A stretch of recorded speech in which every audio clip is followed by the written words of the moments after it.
Being in a car crash is stressful and chaotic. Your first instinct may be to make sure everyone is physically okay, but it's also crucial to document the scene. Certain photos taken immediately after an accident can make or break your ability to recover damages later.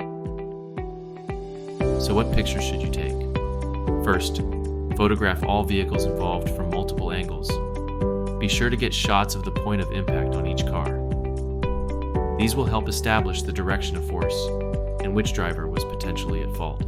Take wide shots to show the full vehicle, as well as close-ups of any damage.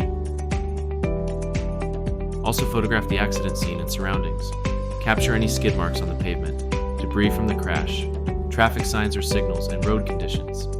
These details matter when determining the cause of the collision. Take pictures of your injuries as soon as possible, even if they seem minor at first. Photograph any cuts, bruises, or other trauma from the impact. These images can provide critical evidence of your physical state immediately after the crash. You'll also want to photograph the other driver's insurance information, license plate, VIN, and driver's license. These help verify their identity and insurance coverage.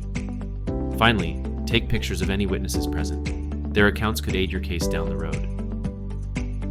Thoroughly documenting the scene provides crucial visual evidence for an insurance claim or lawsuit. With smartphone cameras so readily available, taking pictures requires little effort but pays big dividends. We work diligently to ensure that your potential case and lawsuit are handled effectively and compassionately, providing you with the support you need during this difficult time. Our goal is to help you achieve some measure of justice and peace during this challenging time. If you or someone you know needs help navigating an auto collision claim, please reach out to us.